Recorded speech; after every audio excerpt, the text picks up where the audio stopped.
ஓம் அருட்பெரும் ஜோதி அருட்பெரும் ஜோதி தனிப்பெரும் கருணை அருட்பெரும் ஜோதி எழுவகை பிறவிகளும் எப்பிறவியை செய்யினும் எய்திடுக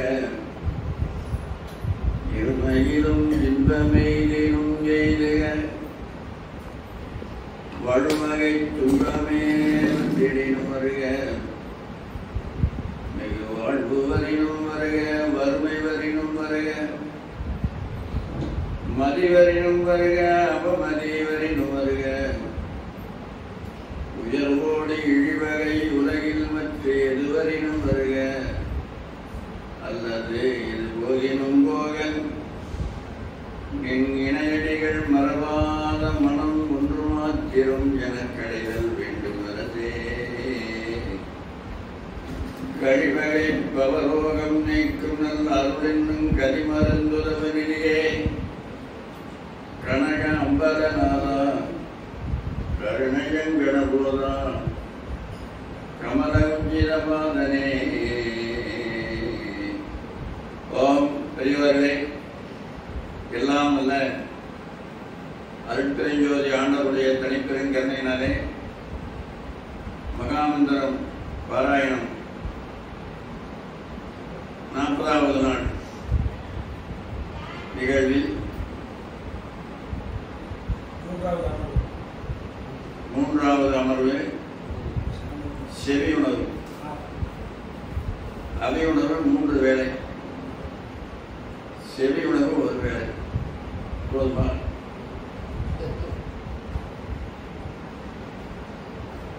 அதை திருவள்ளுவர் செவிக்கு உணவில்லாத போது கொஞ்சமா சாப்பாடு வைத்து கொஞ்சமா கொடு, ஹவுஸ்ஃபுல் பண்ணக்கூடாது. சரி, சினிமா பட்டியல ஹவுஸ்ஃபுல் போட்டுக்கலாம். ஹவுஸ்ஃபுல் போட்டால் 6 கூட போக முடியாது. அதுபோல வயிறு ஹவுஸ்ஃபுல் ஆகிட்டா இந்த வழியை கூட போகாது.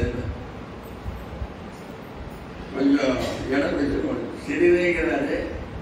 அது வயிறுன்னு ஏன் சொன்னார்னா இழிவு தோன்றான்னு திருவள்ளுவர் பரிந்துரை உரையுது. அதனுடைய இழிவை தெரிவிக்கிறதுக்காக வயிறு நான். அதுபோல இந்த செவி உணவு உயிருக்கு உண்டான உணவு. உயிருக்கு அவை உணவு வயிற்று. மகாத்மா காந்தி கிட்ட போய் மனிதன் யார்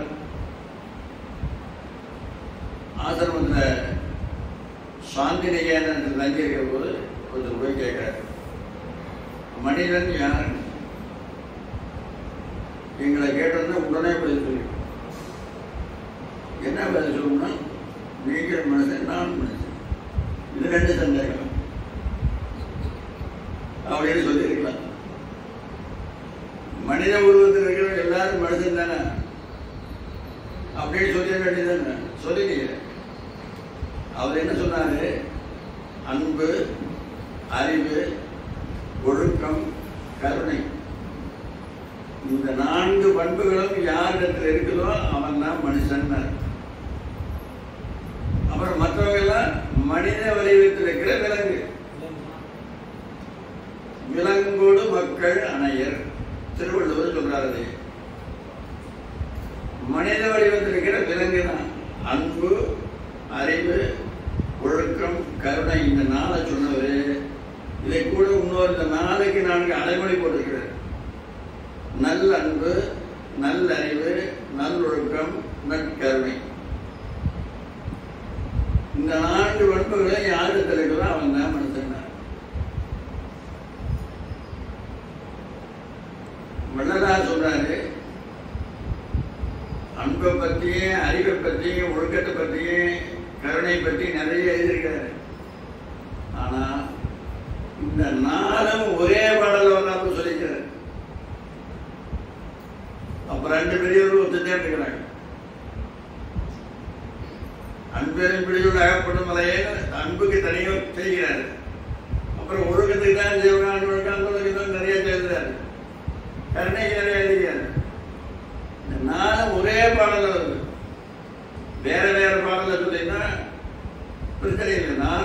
பாடல வந்தால் என்ன அர்த்தம்னா அந்த பெரியவரும் இந்த பெரியவரும் ஒரே நிலையில் இருந்திருக்கிறாங்கன்னு அர்த்தம். அது என்ன பாட்டுன்னா உங்களுக்கு எல்லாருக்கும் தெரிஞ்ச பாட்டு தான். ஆனா என்ன பாட்டுன்னு கேட்டால் சொல்ல மாட்டேங்க. அது இப்போ எல்லாரும் படிச்சவங்க படிக்காதவே யாரும் கிடையாது. நான் சொன்ன உடனே எங்க கூட வருவாங்க பாருங்க.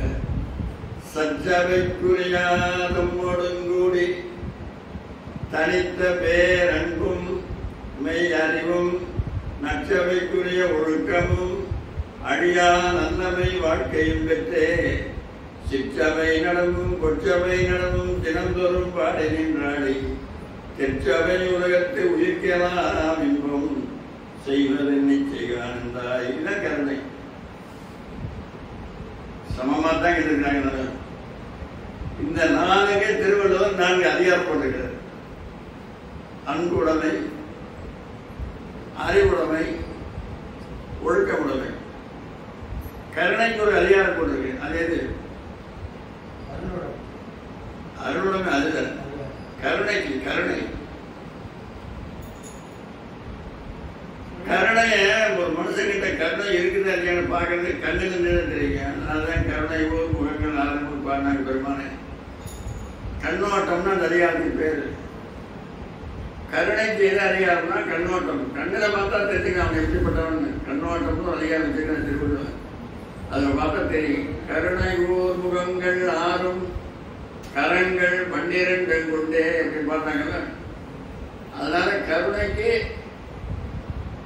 திருவள்ளுவர் 4க்கு 4 அதிகாரம் கொடுத்தார். திருவள்ளுவர் எத்தனையோ 2000 வருஷத்துக்கு முன்ன இருந்தவர். இப்ப நம்ம கண்காலம் வாழ்ந்தவர் இவர் 2 பேர் பெரிய மகான்கள் 2 பேர். காந்தி நேரில் பார்த்தவங்க இன்னும் பல பேர் இருந்து கொண்டிருக்கிறாங்க. ஐயா பார்த்தாங்க என்ன தெரியல. நீங்க பாத்தீங்களா? காந்தி நேரில் பாத்தீங்களா? நேரில் பார்த்தோம். இங்கே இருக்காங்க. எங்களுக்கு அந்த பாக்கியம் கிடைக்கல. நாங்கள் பிறந்ததே அடிமை இந்தியாவில் தான் பிறந்தோம். சுதந்திர இந்தியாவில் பிறக்கல. காந்தி கிராமம் ஏற்பட்டதே அவர் நின்றுதுனால தான். காந்தி கிராமம் ஏரியா இருக்கேன். அது திண்டுக்கலுக்கு போய் மதுரைக்கு போகும்போது அம்பாத்தூர் ஸ்டேஷனில் வண்டியை சிக்னலில் அந்த காலத்தில் வந்து கை ஏற்றுவாங்க வண்டி போகிறதுக்கு. அதை கட் பண்ணி விட்டாங்க. அதனால் அப்படியே நின்றுக்குச்சு. அந்த நேரம் பலாயிரக்கணக்கான மக்கள் வந்து அரசு உடையமான ஆடையாக இருக்காங்க. அதை பார்த்து தான் மகாத்மா காந்தி அன்றைக்கு இரவு நடைமுறை பாவனை உடைகளை மாற்றிக்கொண்ட இடம். நின்று அந்த ட்ரெயின் நின்று போன இடத்துல தான் இப்போ பெரிய பிரம்மாண்டமான காந்தி கிராம பல்கலைக்கழகம் ஏற்படுத்தப்பட்டிருக்கிறது. அதுதான் காந்தி பார்த்தவர்களை இந்த கூட்டத்திலேயே ஒருத்தருக்கிறார். அவருடைய காலத்தில் வாழ்ந்தவை இன்னும் நம்ம நாட்டில் பல பேர் வாழ்ந்திருக்கிறாங்க. வள்ளலாரை பார்த்தவை யாரும் இருக்க மாட்டாங்க. காந்தியை பார்த்து இருக்கிறாங்க. காந்தியுடைய வாரிசு என்ன இருக்கிறாங்க, வள்ளலாருடைய வாரிசு என்ன இருக்கிறாங்க. 2 பேருக்கு வாரிசு இருக்கு.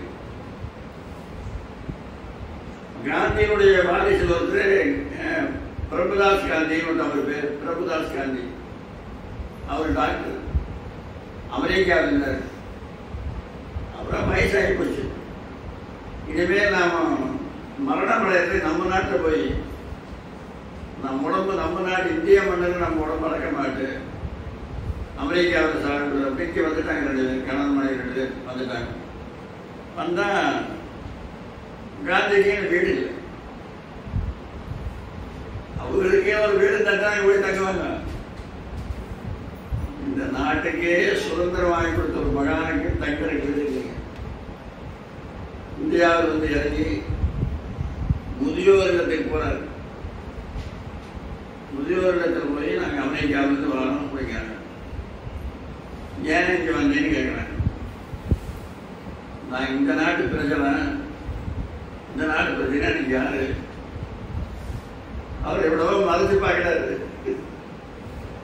அப்போ அவர் சொல்லிட்டார் ஒன்று, காந்தியினுடைய மகன் அப்படின்னு சொன்ன உடனே அவர் அப்படியே புரிது வச்சு காந்தியினுடைய வாரிசாக முதியோர்றதுக்கு பாருங்க. உங்களுக்கு என்ன வேணும் அதை சொல்லுங்க. இங்கே ஒன்றும் வேண்டாம், இங்கே எல்லாம் இருக்கு, தங்கருக்கு மட்டும் இடம் வேணும் அப்படின்னு சொல்லிட்டாங்க. ஒரு ரூம் ஒதுக்கி கொடுத்துறாங்க. ஒதுக்கி கொடுத்து உடனே மோடி போன் பண்ணாங்க. இப்படி காந்தியினுடைய வாரிசு வந்திருக்கிறாங்க. உடனே காரணம் போய் கொடுத்தாங்க. வந்தேங்க, எங்களுக்கு தேவையான இடம் கிடைச்சு போச்சு, இதே போதும், அதுக்கு மேல உங்களுக்கு வேற என்ன வேணுமோ உங்களுக்கு ஒன்றும் வேணாம், நீங்க ஒன்றும் செய்யாம இருந்தா அதே போதும். இன்னைக்கு முதியோர் இருக்கிறாங்க. நம்ம நாட்டு சுதந்திரம் வாங்கி கொடுத்த காந்தி இன்னைக்கு முதியோர் இருக்கிறார். எத்தனை துன்பப்பட்டது. அவரை பற்றி ஒருத்தர் பாடுறாரு, குத்தீட்டி ஒரு புறத்தை குத்த வேண்டும், குத்தீட்டியால உடம்பை குத்தணும், கோடாலி மறுபுறத்தை பிளக்க வேண்டும், ரத்தம் வர தடியடியால் ரணமுண்டாக்கி நாட்புறமும் பல உதைக்கு நலிய திட்ட அத்தனையும் நான் பொறுத்து அகிம்சை காத்து அனைவரையும் அலைப்போர இருக்க சொல்லி ஒத்து முகமலர்ந்து உதட்டில் சிரிப்பினோடு உயிர் துறந்தால் அதுவே உயர்ந்த ஆசை. எத்தனை துன்பப்பட்டாலும் நம் நாடு சுதந்திரத்தை வாங்கி கொடுத்துட்டு நான் சந்தோஷமா போறேன்னு அதுதான் எனக்கு ஆசைங்கிறேன். ஒத்து முகமலர்ந்து உதட்டில் சிரிப்பினோடு உயர் துறந்தால் அதுவே உயர்ந்த ஆசைங்கிறேன். அப்படிப்பட்டவரை நீ முதியோர் எடுத்திருக்கிறார். அந்த முதியோர் எடுத்திருக்கிற என்ன நம்ம செஞ்சா இங்க வந்துருக்கூடாதா? அதுபோல மகாபாரதம் யாரோ வாழ்ந்தாங்க, அவங்க வரலாறுன்னு நீங்க நினைக்கூடாது. நம்முடைய வாழ்க்கைக்கு தேவையானதான் இருக்கிறது பூரா, வாழ்ந்தது பூரா அளவில்லாத தர்மங்கள் சொல்லப்பட்டிருக்கு. அதுல இருக்கிற தர்மங்கள் நாம கிடைச்சோம்னா நம்ம கரையேறிடலாம். அதாவது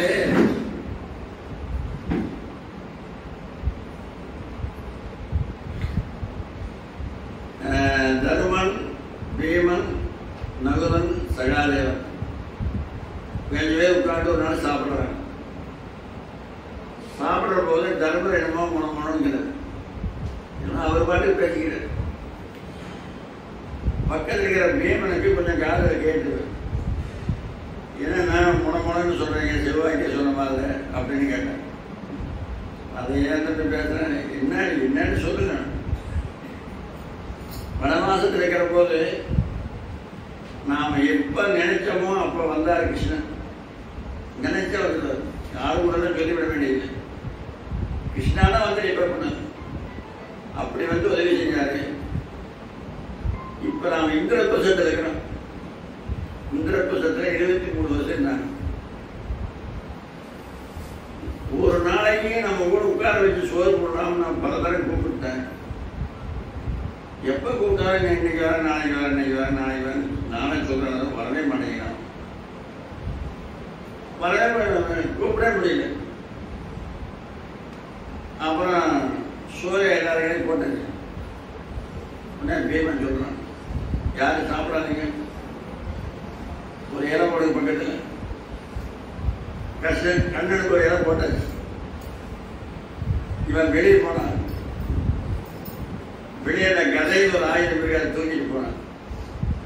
தூக்கிட்டு போய் மேல வீசினா பாருங்க, ரொம்ப உயரமா போகுது. அவ்வளவு உயரத்துல போய் மேல போன வேகத்தை விட 100 மடங்கு கீழே வேகமா வரும். அப்ப இவன் என்ன செய்யறான், கண்ணா என்னால் ஆக வேண்டிய காரியம் உனக்கு இருந்தா அதை வந்து பிடிச்சிடும், இல்லைன்னா இப்ப என் தலை 100 போயிடும் அப்படிங்கிறான். அப்ப கிருஷ்ணன் சாப்பிட்டுக்கிறான். அங்க துவாரையில் கை சோத்துல வச்சு பேசிட்டு இருக்கிறான். கை கழுவதற்கு நேரம் இல்லை, கை கழுவதற்கு நேரம் இல்லாம எச்சகையோட ஓடி வந்து குடிக்கிறான். இதுக்கு என்ன காரணம், இந்த பக்தி தான் காரணம். இந்த பக்தி உங்களுக்கு வருமா? எத்தனை பக்தி வரும், இப்படி கூட வரும். அளவில்லாத பக்தியுடையவன். நீர் போட மாட்டான், திருநாம் போட மாட்டான், கோயிலுக்கு போக மாட்டான், ஜாகி போட மாட்டான், ஒரு கர்மம் செய்ய மாட்டான். அவ்வளவு அந்தரங்க பக்தின்னு அதுக்கு பேர். அந்தரங்க பக்தினா யாருக்கும் தெரியாத ஒரு பக்தன்னே தெரியாது. இந்த மாதிரி பக்தி உங்ககிட்ட இருந்தா இறைவனை நினைச்ச நேரத்தில் கூப்பிடலாமே. அப்படி இவனை ஏன் வந்து கொடுத்தாங்கன்னா இவனால தானே மாற போற முடியும். துரியோதனாதிகள் 100 பேரை இவன் தானே மேல அனுப்போடு வானத்துக்கு. அப்ப அப்புறம் இவன் வந்து என்ன பண்றது? கையை எச்சியோட கொடுத்தானா? அப்புறம் அப்படியே என்னையும் சோறு போட்டு சோறை தின்னுங்க. தருமருக்கு அப்படியே ஒரே ஆச்சரியமா போய் சாப்பாடு அப்படிமா இவ்வளவு பக்தியா இருக்கிறவங்கிட்ட யாருக்கு தெரியாமையே இருக்கிறேன். நீங்க வெளிப்படுத்தவே கூடாதுங்க. நான் இப்போ நீங்கள் எங்கேயாவது நடந்து உங்களுக்கு எங்கேயாவது ஒரு ஊருக்கு போகிறீங்க, நடந்து போகிற வாய்ப்பு இருக்குது, ஒரு ஆள் கூட சேர்ந்து போகக்கூடாது. தனியாக போனால் இறைவன் சொல்லி இறைவனோட பேசிக்கிட்டே போகலாம்.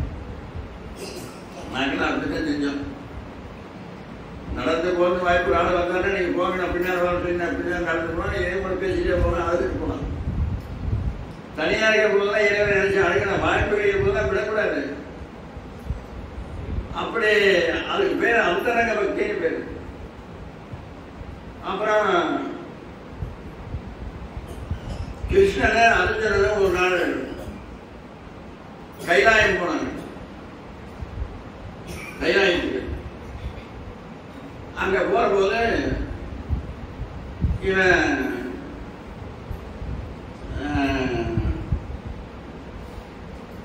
அங்க போனா பூ அவங்க ஆறாவது என்னென்ன பூஜை பண்ணாங்களோ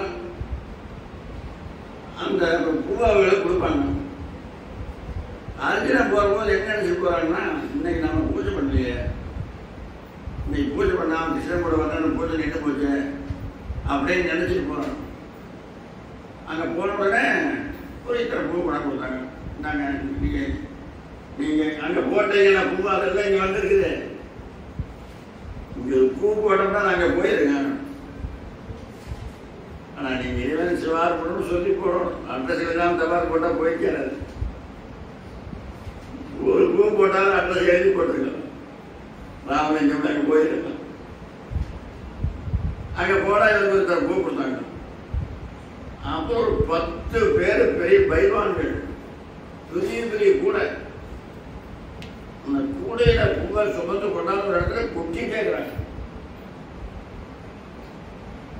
அப்புறம் போனோம், என்னப்பா என்ன பூ கூடாது பண்றாங்க?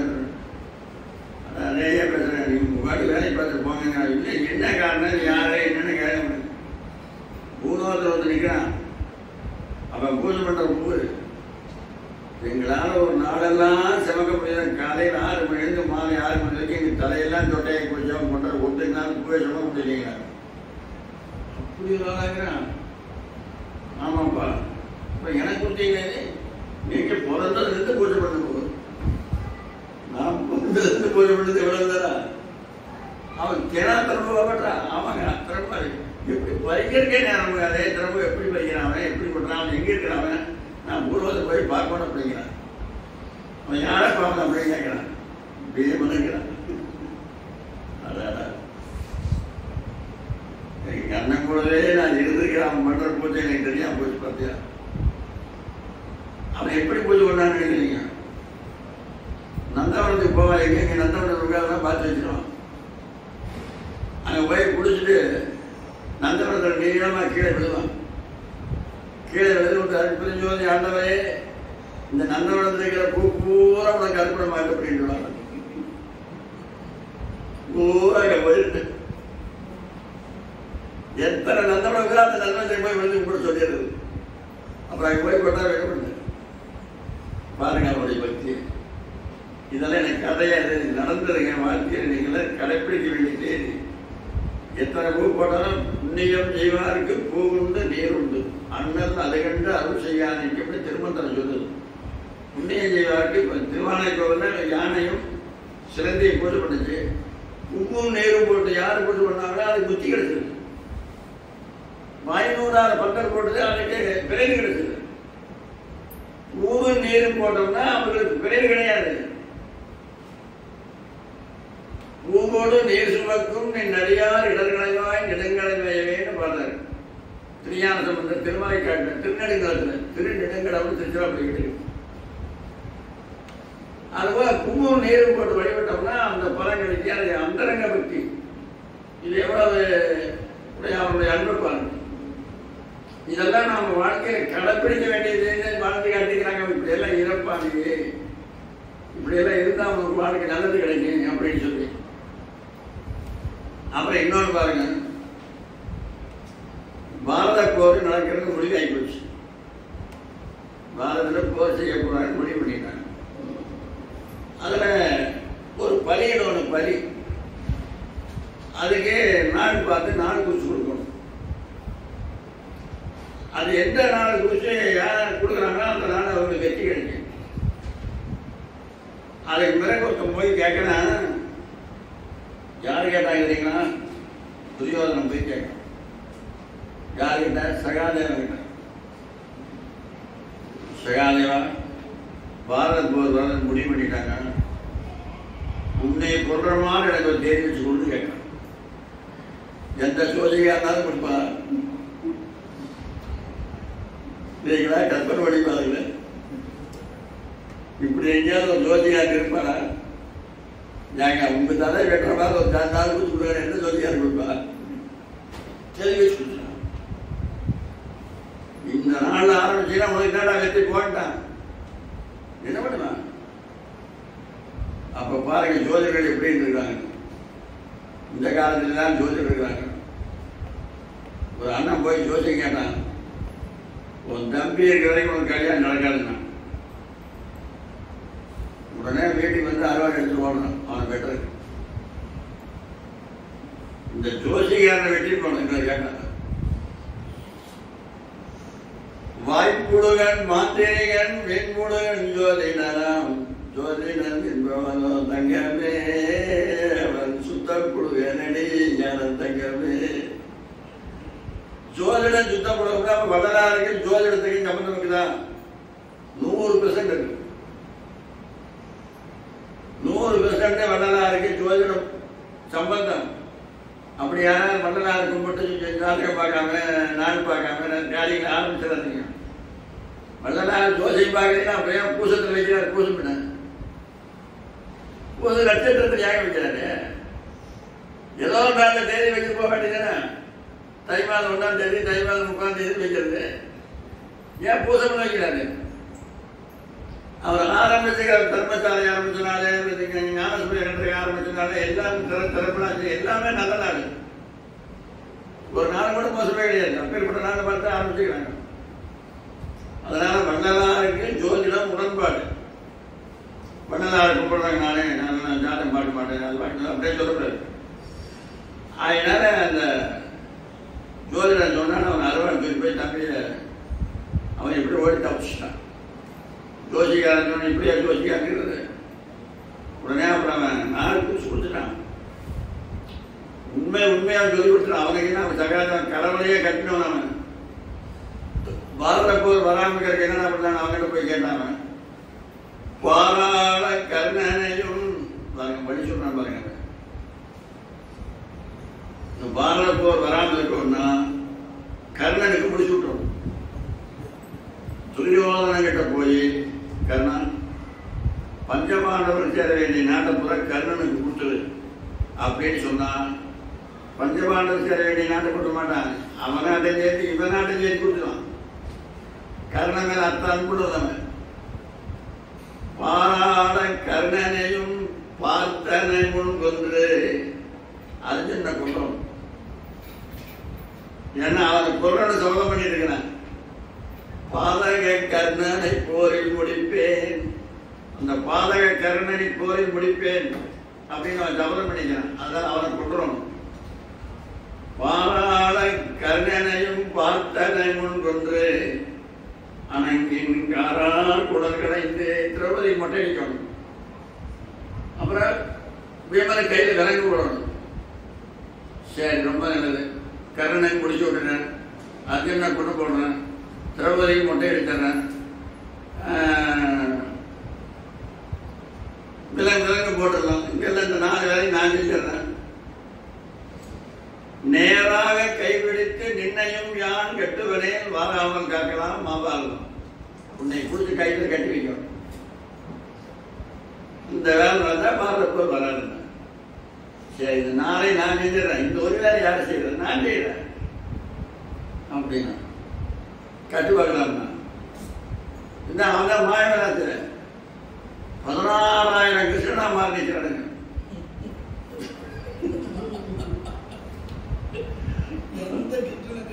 எந்த கிருஷ்ணன் கட்டுறது? 16,000 கிருஷ்ணன் இவன் கண்ணை மூடி உட்கார்ந்தான். கிருஷ்ணா அப்படின்னா 1000 கிருஷ்ணனை காலம், அப்புறம் கிருஷ்ணால 1000 காலம், அப்புறம் கிருஷ்ணால 1000 காலம், 16 தடவை கிருஷ்ணான் உண்மையான கிருஷ்ணன் முன்னா கருத்துல சுட்டு போட்டு இருக்கிறான். உன்னை கொல்றாங்க. வேண்டாம், நான் பாரத போர் முடிக்கிறதுக்காக வந்தவன், என்னை கொன்றாதை விட்டு அப்படின்னா. அப்பதான் இந்த பாரத போர்ல எங்க 5 பேரையும் சாகாம பார்த்துக்கணும், இல்லைன்னா உன்னை கொண்டு வந்து அப்படின்னா பகவான் அந்த வாக்கு கொடுத்தாரு. இல்லைன்னா இவரையும் சேர்த்து கொண்டிருப்பாங்க. அப்ப அவன் ஞானி, ஞானி அவனுக்கு பயப்பட வேண்டிய அவசியம் கிடையாது. பக்தம் பயப்படுவாங்க, ஞானி பயப்பட மாட்டாங்க. அதுபோல இதெல்லாம் ஜோதிடர்களுக்கெல்லாம் ஜோதிடர்கள் எப்படி இருக்கணும் அப்படிங்கிற ஒரு உதாரணம். இன்னைக்கு ஜோதிடர்கள் இருக்கிறாங்க, ஆனா அந்த காலத்துல ஜோதிடர்கள்லாம் எப்படி இருந்தாங்கன்னா ஒரு வரலாறு இருக்குது. ஒரு ஐயர் ஒருத்தரே ஜோசியம் பார்ப்பாரு. ஒரு வீடு காலையில் எழுந்திரிச்சு 10 வீட்டுக்கு யாசகத்துக்கு போவார். காலையில் தான் அவங்க வீட்டுக்கு அவங்க வீட்டு என்ன செஞ்சாங்க, 10 வீட்டு என்ன கொடுப்பாங்க, அதை வாங்கிட்டு வந்து கணவன் மனைவி சாப்பிடுவாங்க. அப்புறம் மத்தியானம் 10 வீட்டுக்கு போவார். ஜோதிடம்னா அவ்வளவு துல்லியமா சொல்லுவார். ஒரு பைசா வாங்க மாட்டார் யாருக்கிட்ட. காசுங்க வேற எது பத்திரம் எதுவுமே கொடுக்குறாரு. எனக்கு என்ன செலவு ஒன்றும் வேண்டாம். விளக்கறிகிற வீடெல்லாம் என் வீடு, யாரார் வீட்டையும் சமைச்சுக்கிறாங்கன்னா கூட எனக்கு அதில் பங்கு இருக்குது, எனக்கு இருக்குது அப்படின்றாரு. கேட்டதே வேண்டான்றாரு. அவருக்கு ஒரு மகன் இருந்தான், அவனுக்கு இந்த ஜோசியம் சொல்லி கொடுத்தாரு. இவரை விட அவன் போய் சேகணும். இந்த இப்படிப்பட்ட ஜாதகங்கள்லாம் பறிக்கணும்னா பிரதிபலன் எதிர்பாராதவங்கிட்ட போய் பார்த்தா தான் 100% பறிக்கும். காசு விட்றான் பாருங்க, அவன்கிட்ட போய் காசு கொடுத்து தேவையில்லாதுங்க. அதெல்லாம் ஒரு வயது இல்லையே. அவன் சொல்லுவேன், அவன் காசு சொல்றதே இந்த அந்த அளவுக்கு கணிக்க முடியாது. ஆண்டவனுடைய அருள் உள்ளவன் தான் அவன் ஜோதிடத்துக்கே வரணும். அருள் இல்லாதவங்களாம் சொன்னா மட்டும் பதியாகாது. அதுபோல எந்த ஒரு புண்ணியத்தை செஞ்சாலும் இந்த மகாபாரதம் போன்ற இந்த கதைகள் இருக்கிற நீதியெல்லாம் கடைசியாக தருவது எல்லாரும் வைகுந்தம் போறாங்க, எல்லாம் ஓத்துறா கீழே விளையாடுறாங்க. கடைசியா ஒரு நாய் போகுது. நாயினா நாம மோசமா நினைக்கிறோம். நாயை போல நன்றி உள்ள ஜீவங்கள் எதுவும் உலகத்திலே கிடையாது. தாய் அன்புக்கு தாய், நன்றி நாய். நன்றி உள்ளது நாய் தான். ஒரு குட்டியை தூக்கிட்டு வளர்த்திருக்கேன், உயிரோட வரைக்கும் அது போகாது. உங்க வீட்டில என்னுடைய வச்சாலும் போகாது. எரிந்தவேன் மெய்வாய வாக்குழைக்கும் நாயின்னு நாந்தியால் ஒரு பாட்டே இருக்கு. அந்த நாய் கூட போகுது. எல்லாம் வந்தாங்க, தர்மன் மட்டும் போறாரு. இந்திரன் வந்துட்டான் விமானம் எடுத்துட்டு, தர்மரை கூட்டி போறாரு. தர்மத்தை கொண்டாந்து நிறுத்தி தர்மா ஏறு விமானத்தில் அப்படிங்கிறாரு. இவர் நாய் போய் கொண்டு உன்னை மட்டும்தான் கூட்டி சொன்னாங்க.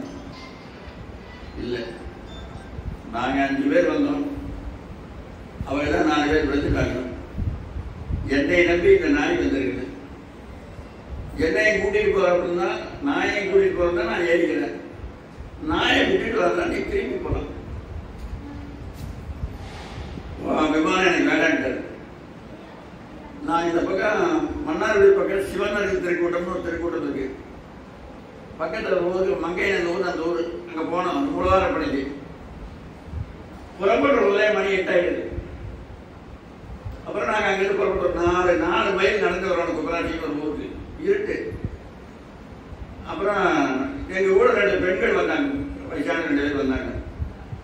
நடக்கக்கூடியவங்களா, ஒன்றும் வயசு நடக்க முடியாத நிலையில் வந்தாங்க. அப்புறம் ஒருத்தர் அங்கே யாரோ 2 நேரம் கொண்டு விட்டுட்டு எங்களை கூட்டிட்டு போய் பைக்கில் வந்தாங்க. சாமி ஏறுங்கன்னாரு. இல்லை, நாங்கள் நடந்து வரணும். ஏறுங்க, நான் விட்டுறேன் அப்படின்னாரு. இல்லை, நாங்கள் நடந்து வரேன், நீங்கள் போங்க அப்படின்ட்டோம். அவங்களாவது கேட்டு நான் போயிருந்தேன். அவன் போயிட்டான். போன போது சொல்றாங்க, சாமி நீங்க போயிட்டீங்கன்னா நாங்கள் எப்படிங்க வருவோம்? இவங்களுக்காக தான் நாங்க போகல. 2 பெண்கள் நம்மளை நம்பி வராங்க. இவங்களை விட்டுட்டு போனா பச்சாயம்லாம் போட்டு விட்டுட்டு அவங்க போன வரைக்கும் சொல்கிறாங்க, போன வரைக்கும் சொல்கிறாங்க, நீங்கள் விட்டுட்டு போயிட்டீங்க, அவ்வளோ கஷ்டம் தான். அப்புறம் சமயம் திருவாரூர் ஆலயத்துக்கு போனோம், 4 பேர் போனோம். நாங்கள் போகும்போது சன்னிதானம் வெளியே ஒரு கும்பாபிஷேகம், மயிலாடுதுறை கும்பாபிஷேகத்துக்கு போகிறாங்க. சன்னிதானத்தை பார்த்துட்டு அப்புறம் நாங்கள் 4 பேர் கும்பாபிஷேகத்துக்கு போகிறாங்க தான் வந்தோம். அப்புறம் இதுக்கு முன்னே இருந்த 23ஆம் சன்னிதானம், அவங்க பேர் எங்கள் பேர் ஒரே பேர் தான். அப்புறம் கால் வந்தது, சுவாமி ஏறுங்க அப்படிங்க சன்னிதானம், உங்களுக்கு மட்டும் இடம் இருக்குது ஏறிங்க அப்படின்னாங்க. இல்லைங்க நீங்கள் போக நான் பின்னால் வந்துடணும். 2 3 தான் சொல்கிறேன், ஏறி இல்லை நீங்கள் போக நாங்கள் வந்துடுறோம். அப்புறம் அவங்க போயிட்டாங்க. அப்போ கூட வந்தாலும் சொல்கிறாங்க, நல்ல வேலைங்க சன்னிதானத்துக்கு உட்கார்ந்து போகிற வாய்ப்பையே நாங்கள் எடுத்துட்டு வேண்டாம். கூட வந்தவங்க தான் பெருசு, அதான் பெருசு, அவர் எப்போ வேணால் பார்த்துக்கலாம். அதுபோல தர்மராஜா நாயத்தை கூட வர்றாரு. அப்புறம் அதுக்கு பிறகு அந்த நாய் தர்மராஜா மாறு கைலாய மேல தர்மராஜாங்கிற எல்லாருக்கும் நான் புண்ணியத்துக்கு பாவ புண்ணியத்துக்கு ஏற்ற பலனும் பாவத்துக்கு ஏற்ற தண்டனை கொடுக்கணும். அவன் மாறி நிற்கிட்டு, தர்மனே உன்னை பரிசோதிப்பதற்காகவே நான் பூர்வத்திலிருந்து நாயாக வந்தேன். ஒரு நாய்க்காக சொர்க்கத்தையே நீ வேண்டாம் கிடையாது, கேவலத்தில் நாய்க்காக சொர்க்கத்தை வேண்டாங்கிறது எவ்வளவு பெரிய சொர்க்கம். இந்திரனுடைய விமானம் எல்லாம் வருது, இந்திர விமானம் வேண்டாம் நாய்க்காக அப்படின்னு அவர் சொன்னார். உடனே நாம் அங்கே கூட்டிட்டு போயிட்டாங்க. அங்கே கூட்டிட்டு போனா அப்படியே மாற்றையான செடும் பசும் பொண்ணால செஞ்ச நவரத்தன மாளிகை. அதுல எல்லாருக்கும் மேல துரியோதனன் உட்காந்து, அவனுடைய தம்பிமார்கள் எல்லாம் முடிமையா வாங்கினது. அது மாதிரி ஒரு உலகத்துக்கு பார்த்ததே இல்லை, அப்படி வேண்டது. இங்க இதெல்லாம் என்ன அப்படின்னு கேட்கிறான். இதாப்பா சொர்க்கமா இதுன்னு அவனும் கேட்டுக்கிறான். ஆமா அவனுக்கு சொர்க்கமலை கொடுத்துருக்குது, இங்கதான் வந்திருக்கான். எனக்காக உயிர் விட்டவங்க என் உடன்பிறந்தவர்கள் எங்கேன்னு கேட்கிறேன். ஆனால் உனக்காக உயிராக எங்கேருந்து போறேன், நீ சொர்க்கத்திலே உனக்கு எதுக்கு அந்த வேலையெல்லாம் இல்லை. எனக்காக உயிர் விட்டவர்களும் எனக்காக வாழ்ந்தவர்கள் எங்க இருக்கிறாங்க கேட்கிறேன். ஏன் இங்க என்ன உனக்கு இன்னும் 18 குரோனை சில சாகருக்கு இவெல்லாம் தான் செத்துது, அரச வம்சமே இவெல்லாம் தான் அடைஞ்சது, இவன் சொர்க்கத்துக்கிறானா அவங்கள்ட்ட நான் போறோமா? எனக்காக உயிர் விட்டவங்க எங்க இருந்தா அங்க கூட என்னை விடு அப்படின்னாங்க. அங்க போனாங்க. அங்க போற போதே வெப்பம் தகிக்கு நரகம் வரும். வெப்பம் தரிக்குது, நரகம்னா தெரியும். நரகம்னா மலம் மலம் தான் கிடைக்காங்க பூரா. மலநாத்தம் தான் கக்கூஸ் மாதிரி லெட்டின் செப்டிக் டேங்க் தான் நாடு பூரா. அந்த நாத்தம் எழுது, புழு நெறியுது, பாம்பு நெறியுது, ஒரே அதிகமா இருக்குது. என்ன இவ்வளவு கஷ்டமா இருக்குது, என்ன எங்க உடன்பிறந்தவர்கள் எங்கேன்னு கேட்கறாங்க. அப்புறம் அங்கிருந்து ஒரு சில சத்தம் கேட்குது. சத்தம் கேட்டா ஏதோ நமக்கு தெரிஞ்ச சத்தமா, பீமன் சத்தம் கேட்குது, அர்ஜுன் சத்தம் கேட்குது, அப்படிங்கிற உருவம் தெரியல. எனக்காக எங்க உடன்பிறந்தவங்க வேலைக்கு நரகத்தில் தான் அஞ்சிருக்காங்க. அப்புறம் அவங்க சொல்றாங்க, ஐயா பெரியவரே நீங்க வந்ததுனால எங்களுக்கு கொஞ்சம் நல்ல மூச்சு, நல்ல காத்து வருது, உடனே போயிடாதீங்க, இங்க இருக்க நான் கொஞ்சம் நாள் சுவாசிச்சுக்க, நல்ல காத்து நீங்க கொஞ்சம் வீசிட்டு எங்களுக்கு இந்த நாட்டத்தில் தான் கிடந்தாங்க, இங்க இருக்க அப்படிங்கிறாங்க. அப்ப ஏப்பா இங்க இருக்கிறதே அங்க போய் எனக்காக உயிர் விட்டவங்க நரகலோகம் வந்தாலும் அதுதான் எனக்கு சொர்க்கம். 18 குருவோட சேர சாகருக்கு எவன் காரணமா இருந்தாலும் அது சொர்க்கமா இருந்தாலும் அதுதான் நரகம். பூனை இருக்குல்ல, பூனை போய் இந்த எலி இருக்குல்ல, அந்த எலி போய் எலி பூனை வாய் உனக்கு எப்படி இருக்குது, அதை விட ஒரு நரகமாக வேணும். பூனை சீக்கிரம் கொண்டாடுங்க, குடிச்சிட்டு வந்து சித்திரவதை பண்ணி விட்டு கொஞ்சம் நடந்துதான் புடிச்சோறு கிடைக்க ஓட விட்டு அப்படியே ஒரு மணி நேரம் சித்திரவதை பண்ணித்தான் போடுது. அதை விட நிறையவே வேற எது கிடையாது. அப்படிங்க அது குட்டி போய் கேட்டு பாருங்க, என் பூனை குட்டி அம்மா எப்படி, ஐயோ அதை விட சொர்க்கம் வேணும் இருக்கிறதுக்காக இருக்குமா? பூனையை துவைச்சிட்டு போன வாயும் வரேதா, எலியை குடிச்சிட்டு போன வாயும் வரல. ஒரு பொண்ணுக்கு நரகமா இருக்குது, ஒன்று சொர்க்கமா இருக்கு. அப்ப இறைவன் எப்படி வீடுகளை படைச்சுக்கிறான்னு பாருங்க. அன்புள்ள இடத்துல சொர்க்கமா இருக்கு, அதே பத்தி தானே, அதே வாய் தானே. குட்டிமா 7 இடத்துல மாற்றி வைக்கலாமா, எவரெல்லாம் தூக்கி போயிடுவான்னு பூனை 7 இடம் தான். 7 இடம் ஓட்ட அன்னைக்குள்ளாரே 4 இடத்த மாற்றி அவ்வளவு பாதை விட்டு பேர் அவ்வளவு பாதை. அது போல அந்த பூனைக்கு அந்த முதல் வாய் நிறைவான சொர்க்கமா இருக்குது. உடனே அப்புறம் கூட்டிட்டு போனாலே கேட்குறாங்க, எனக்காக உயிர் விட்டவங்க, எனக்காக வாழ்ந்தவங்க, எனக்காக கஷ்டப்பட்டவங்க இந்த நிறையத்தில் இருந்தால் நான் இதுலேயே நிரந்தரமா இதுலேயே இருந்துக்குவேன், எப்போட்டான் தருவது. உடனே சொர்க்கம் நரகமாவது, நரகம் சொர்க்கமாவது. உன்னை பரிசோதிக்கிறதுக்காகத்தான் இந்த வேலை செஞ்சாங்க. கடைசி நேரத்தில் சொர்க்கம் இன்பமா இருக்கிற இடத்துல நீ இருந்துருவியோன்னு நினைச்சான், நீ இருக்கல. அப்ப தர்மத்தை பாதுகாக்கிறது அவ்வளவு கஷ்டங்க. தர்மம் செய்யறது யார் வேணா செய்யலாங்க, தர்மம் செய்யறது யார் வேணா செய்யலாம். தர்மமா வாழ்றது கஷ்டம். தர்மமா நீங்க வாழ தர்மமே செய்ய வேண்டாங்கிற மண்டலமே திருவள்ளுவரே வேண்டாங்கிறான். பொய்யாமை பொய்யாமை ஆற்றின் அறம் பிற செய்யாமை செய்யாமை நன்று. நீ பொய் மட்டும் பேசாமல் ஒரு தடவை செய்ய வேண்டாங்கிறான். ஒரு ஊரை நாங்க இரவு 12 மணிக்கு பேசிட்டு இருந்தோம். ஒருத்தர் போனா 200 ரூபா கொடுத்தாரு. அவர் பேர் நாராயணன். அவரெல்லாம் மேல போயிட்டா இருப்பீங்க இல்லை, அதான் பேர் தைரியமா சொன்னாங்க. ஊர் சுவண்டா இருக்கு. அவர் இந்த பணம் ஏதனை கேட்டேன், இப்பதான் வந்தது அப்படின்னாரு. இப்பதான் வந்துதான் அவர் வேதம் படிச்சுட்டு வர்றாரு. வேதம் வேதம் வேத பாராயணத்தில் வல்லவர்கள். சதுர்வேதம், சதுர்வேதம்னா சீதாட்டம், சதுர்முக வேதம் 4 முகம், அது 4 முகம். அது அப்பதான் அவருக்கு அந்த உடனே வந்திருக்குது. வெட்டு நாட்டம் இருக்குது. ஒரு வெட்டி வெட்டுனே 200 ரூபா வந்தது. சாமி பண்ணி கொடுத்துடாங்க, கொண்டா கொடுத்தாரு.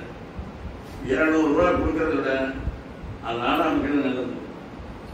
சூதாட்டத்தினால நாட்டையே இழந்தவன் நினைச்சிருக்கிறது. சூதாட்டத்தை தொலைஞ்சு சூதாடித்தாங்க தரவுக்கு பஞ்சமாவட்ட காலம் போனது என்ன சொல்றாங்க, சூதான காரணம்.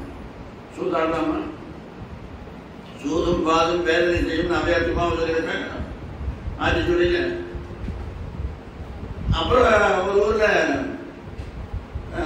கோயில் கட்டிட்டு இருந்தான். கோயில் காலையில் ஒரு ஆளு, அவன் பேர் மண்ணாங்கட்டி, இப்ப இருக்கிறான்னு தெரியல, அந்த ஊர் பேர் வேட்டப்படி. வேட்டப்படின்னு இருக்காரு உட்காந்துக்கிட்ட. இப்ப கும்பாசத்துக்கு நாங்க போக போறாங்க 12ஆம் தேதி. 3வது கும்பாசம் எனக்காங்க 200 ரூபா பணம் கொடுத்தாரு. இன்னைக்கு நைட்டு தான் இந்த பணம் சம்பாதிச்சு அப்படின்னாரு. நைட்டு சம்பாதிச்சாரு, பகல் தான் எல்லாம் வேலைக்கு போவாங்க. இருபது போய் எப்படி சம்பாதிச்ச திருடகேது போயிட்டாங்க நாங்க நினைச்சோம். இல்ல, அவனுக்கு என்ன வேலைன்னா நெல் வயல்ல எலி பிடிக்கிற வேலை. ஒரு எலி கேட்டனா அப்ப 200 ரூபா கொடுத்தாலே எத்தனை எலி போட்டுருக்கிறான். 400 எலி கொண்டு 200 ரூபா கொடுக்கணுமா தர்மம்? இதுக்கு நீ குடிக்காம இருக்கலாமே. எலி பிடிக்காம இருந்தது 200 ரூபா வேண்டியது இல்லையே. அதனாலதான் தர்மம் செய்யறத யாரு வேணா கொள்ளைக்காரன் செய்யலாம், கொலைகாரன் செய்யலாம், திருடன் செய்யலாம், எல்லாருமே செய்யலாம். ஆனா தர்மமா வாழ்றது கஷ்டம். வடசிற ஊர்ல ஒரு ஊர், அந்த ஊர்ல நாங்க இருந்தோம். ஒரு ஆள் இது மாதிரி ஒரு பாட்டில் அப்பா இப்படி கையில் பிடிச்சிட்டு வந்தார். கையில் பிடிச்சிட்டார். ஒரு கையில ஒரு 50 ரூபா பணம், 50 ரூபா, அதுவும் தெரியுது, எங்க கைக்கு தெரியுது. அப்புறம் சாமி இந்தாங்க 50 ரூபா கொடுத்தாரு. இது வச்சார். எட்டி பார்த்தா முகம் தெரியுது. அப்புறம் பணத்தை கொடுத்துட்டு சாமி எடுத்து குடிச்சுக்குங்க. என்னங்க அப்படிங்க சாராயங்க. என்னையா யார் சொன்னாங்கன்னு கேட்டேன். இல்லைங்க புத்தகை நான் எடுத்துக்கிறேன். ஒரு வருஷத்துக்கு வேற எவரும் நீங்க சாராயம் நிற்க மாட்டேன். இன்னைக்கு தான் கடையை ஓப்பன் பண்றேன். ஒருத்த வந்து சொன்னான், சாமியார் ஒருத்தர் வந்துக்கிறாரு, அவர் படி முதல் கோடி பண்ணி 50 ரூபா கொடுத்துருவான். இதில் வியாபாரம் சொன்னான். அதனால தான் கொண்டு வந்தாங்க. கண்ணு வித்து கலப்பணம் சம்பாதிப்பதை விட கற்பூரம் வித்து கால்பணம் சம்பாதிப்பது மேல். நீ கல் வியாபாரம் பண்ணி சாராய வியாபாரம் பண்ணி பீட்பிளை வியாபாரம் பண்ணி ஒரு மூட்டை பணம் சம்பாதிக்கிற கற்பூரம் வித்து காலனா சம்பாதிக்க போதும் அப்படிங்கிறாங்க. அதுபோல இந்த தர்மம் இப்படி நேரம் மாறி போயிடும். அதாவது ஒருத்தன் தர்மமே செஞ்சதில்லை. அவன் பேர் முட்கலன். முட்கலன் அவன் ஏட்ட பெருட்டி பார்த்தா எல்லாம் பாவம் பாவம் பாவம் பாவம் பாவம்னே வருது. உன்னக்கம் இதெல்லாம் ஒண்ணுமே இல்லையா, ஏதாவது பெருட்டி பார்த்தா அப்படிங்க. அப்புறம் ஒரு இடத்துல அவனால வளர்த்த முடியாம ஒரு பசுமாட்டு ஒருத்தனுக்கு குடிச்சு போட்டு குடிச்சானுங்க. அந்த ஒண்ணுதானே சிந்திக்கிறாங்க அப்படின்னாங்க.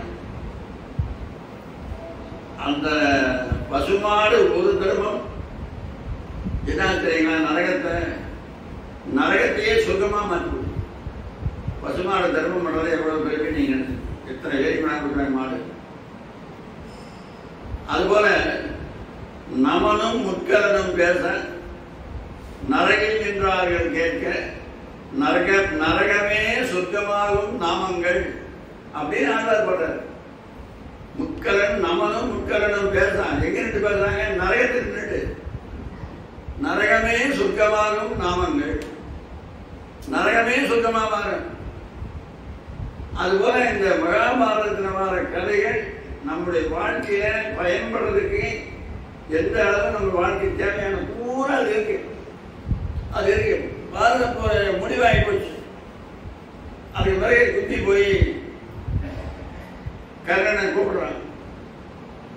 கர்ணா, நான் தான் எங்க அம்மா, நீ அங்க இருக்காத, துரியோதனாருக்கு இருக்கா, நீ வந்து அப்படிங்கிறான். நான் சொல்றேம்மா, ஒருவரும் ஒரு உறவும் இல்லாத என்னை, நான் எந்த ஊர்ல வந்தேன்னு யாருக்கும் தெரியாது, என்னுடைய தாய் இருந்த யாருன்னு தெரியாது, என்னுடைய உறவினர்கள் யாருன்னு இதுவரைக்கும் எனக்கு தெரியாது, உறவினர்கள் யாருன்னு தெரியாது. ஒருவரும் இல்லாத என்னை, ஒன்றுமே இல்லாத என்ன துரியோதனன் கூட சொல்றான். உங்கள் குலத்தில் உள்ளோரில் ஒருவனாக்கி, உங்கள் குலத்தில் அரச குடும்பத்தில் வந்தவன் என்னை ஆக்கிட்டிய, உங்கள் குலத்தில் உள்ளோரில் ஒருவனாக்கி தேரோரும் அவர் மனைக்கே வளர்ந்த என்னை, தேரோட்டியுடைய மகனாக நான் வளர்ந்தேன், என்னை அங்க நாட்டுக்கு அரசனாக்கிட்டிய, எவ்வளவு லவஞ்சிருக்கிறானு. தேரோரும் அவர் மனைக்கே வளர்ந்த என்னை செப்பொன் மணிமுடி சூட்டி அம்புராதி நீரோரும் புவிவார் வளரும் போற்ற நின்னேனும் மேம்பட வைத்தாய் எனக்கே என்று ஏரோரு தனிமொழியா என் உயிர் உணவிட்டான். இன்னும் இது ஒரு ரகசியம் இருக்கு. என்ன ரகசியம் தெரியுமா? கர்ணன் தர்மம் செஞ்சாருன்னா அந்த பணம் போல யாருக்கு? எத்தனையோ பேர் இப்ப பணம் வச்சிருப்பாங்க, திறமை செய்ய வச்சிருப்பாங்க. அந்த வேலை இல்லை, திறமை எல்லாரும் செய்ய முடியாதுங்க. வச்சிருப்பாங்க, நிறைய கோடிக்கணக்கில் வச்சிருப்பாங்க. என்ன பண்றது? பிரயோஜனம். அந்த வினை இருந்தா நீங்க தர்மம் செய்யணுங்கிற எண்ணம் இருந்தா பொருள் தானா அவங்கள தேடி வரும். இவன் கொடுக்கறதுக்காக வந்த, அதனால ஒரு நாடே வந்தது. கோடிக்கணக்கில் வெள்ளாட்சிகள் இருந்தா அந்த நாட்டையே நீ வச்சுக்கோ, மாட்டுக்கு வாரி வழங்கு. இரவலருக்கு இல்லையலாது ஈயும் வள்ளல். யார் இந்த பிச்சை கேட்கிறாங்க? இந்திரன் வந்து கேட்கிறான். எவன் வந்து கேட்டாலும் அவன் இல்லைங்கிற வழக்கமே. காலையில் சூரிய வழிபாடு செய்வான். சூரிய வழிபாடு நீங்க யாரும் ஏறிக்கிறமா தெரியல. காலையில் சூரியன் நோய் வழிபாடு செய்யலாம். சூரிய வழிபாடு பேர் இருக்கு. அவன் செய்வான். ஏன்னா சூரியன் அவன் அப்பன் பார்த்து கும்பிடுவான். இரவதற்கு இல்லையனாது ஈயும் வள்ளல் பொறிமுகம் அடக்கினேன் ஒரு பொருள் தர வேண்டும். பொறியும் பொருளை அடக்கணும். நான் எனக்கு பொருள் தர வேண்டும் அதை கேட்கிறான். அதுக்கு அவன் சொல்றான், அவாவருவரையோய் இங்கு வேண்டுவது யாது அனைத்தும் நின்னதே கூறுகின்றான். என்ன கேட்கிட்ட ஒரு பொருளை கேட்கிறேன், என்னை கேவலப்படுத்த நீ வந்தியா? இருக்கிறத பூரா உண்மைதான், உனக்கு என்ன வேணுமா அதை கேளு அப்படிங்கிறாங்க. இதோட இன்னொன்னு, மற்றவர்களை ஏமாற்ற வேணும்னு நீங்க யாராவது நினைச்சீங்கன்னா சாமியார் வேஷம். சாமியார் வேஷம் சாமியார் வேஷம் போட்டு சீக்கிரம் ஏமாத்தில அந்த மனுஷனி. இப்போ அந்த கடைசி நாட்கள் மரணமடை போறான். அவனை கொல்ல முடியல. அர்ஜுனோட பானம் தான் அவன்கிட்ட போகுது. சூரியன் கொஞ்சம் ஒரு பழைய வேலை தான் சூரியன் இருக்கு. சூரியன் மலையை கூட கருணை கொல்லணும். ஏன்னா உயிர் அங்க போய் சேரணும். அத்தகப்பு 2 வெற்றிடையா போய் ஆதவன் தாய்தல் கண்டரடி. உடனே அவன் போற போது அவன் எப்படி பாடு சாமியார் காசு போட்டு போறான். அப்ப அடுத்தவன் ஏமாத்தோம்னா சாமியார் காசு தான் போடும். இந்திரனே கொடுக்காடிக்கிறான். உங்களுக்கு அவனை போட்டு வேண்டியதுன்னு சிவபிரகாசன் சொன்னாரு சாமியார் காசு. அப்புறம் அதுவாக போய் விடுவானும். அவன் போய் விடுவான். அதாவது மேருவினை தவம் பூண்டே மகாமேரு மலையில் நான் தமஞ்சிட்டு வரேன். மகாமேரு மலையில் தான் வரேன். இப்ப தாங்க தேர்தல் கதை போறேன்.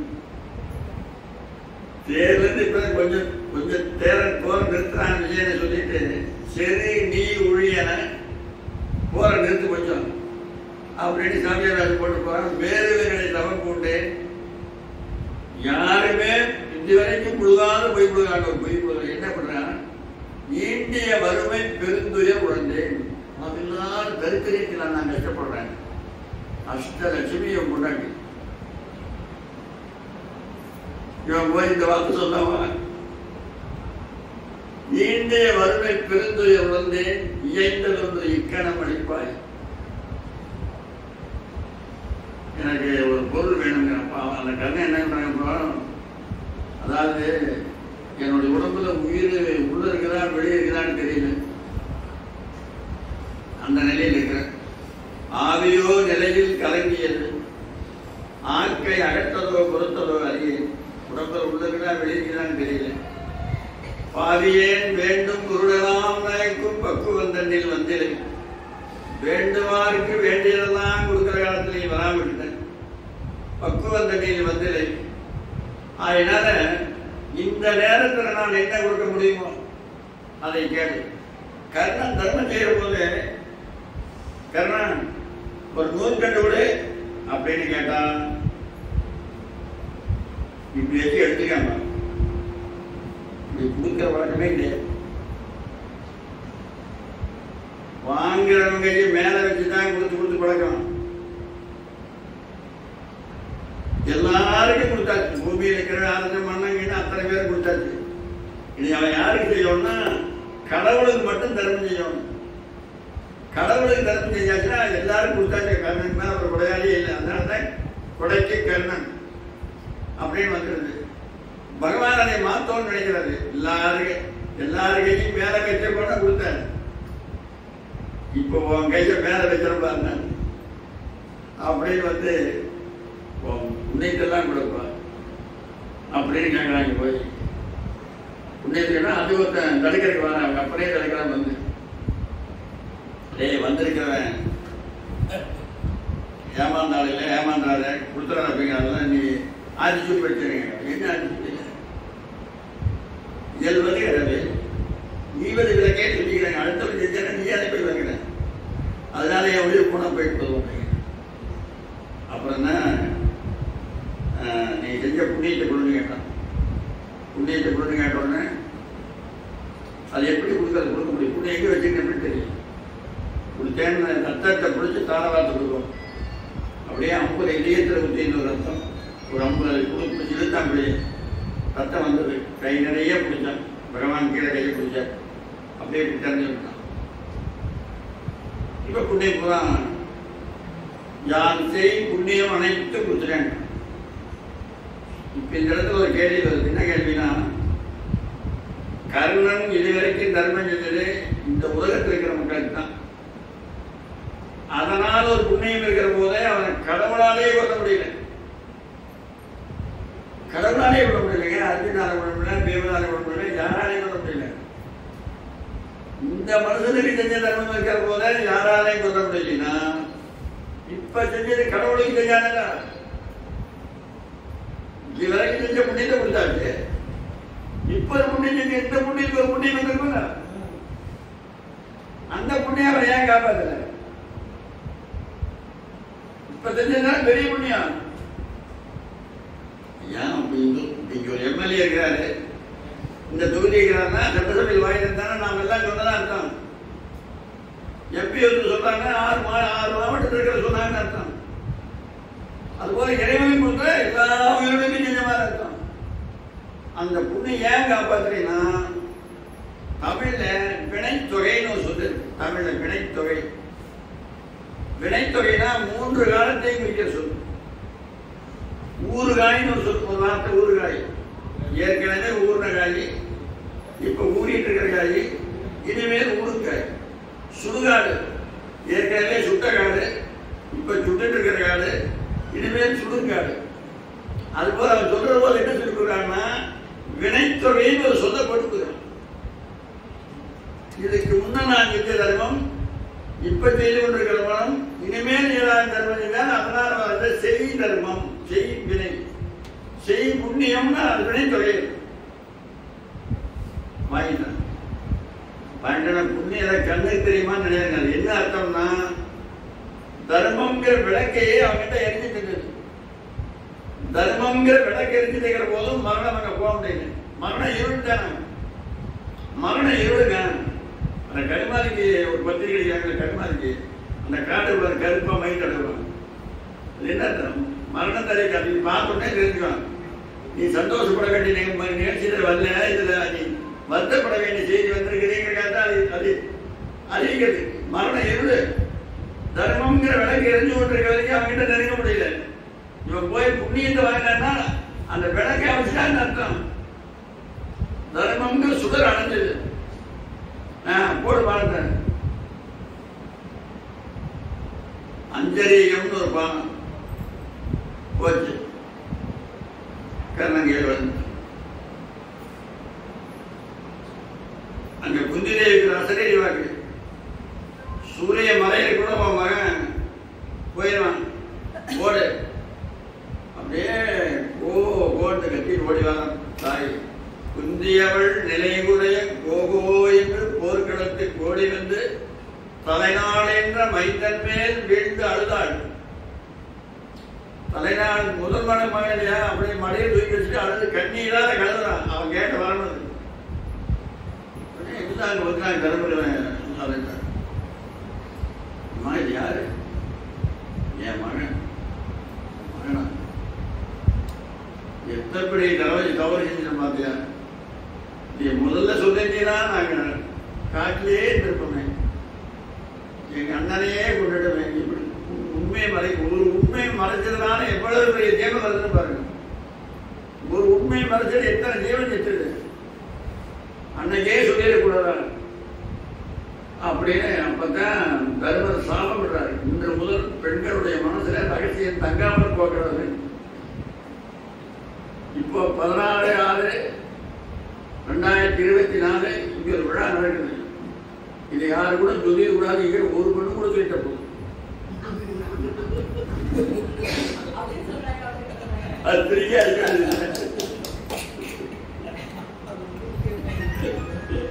எல்லாருக்கும் சரி போயிரு. அப்போ உங்ககிட்ட இருந்தா ரகசியமே சொல்லியிருக்கிறேன் அப்படின்ட்டா போகுது. இதுக்கு என்ன காரணம் தெரியுமா? பெண்களுடைய மனசு அவருடைய இலகிட மனசு. தாயுள்ளத்துல சுமை தாங்கி இருக்க முடியாது. ஆண்கள் தான் தாங்கிப்பாங்க, தாயுள்ளத்துல சுமை தாங்க முடியாது. அதுக்கு சுமை இறக்கி வச்சா அவருக்கு தோற்றமே வேறு. அந்த தாயுள்ள வாங்கினா அவங்களால தாங்க முடியாது. அந்த பெண்களுடைய சொல்லக்கூடாதது நாகேஷ் கேட்கறான்ல,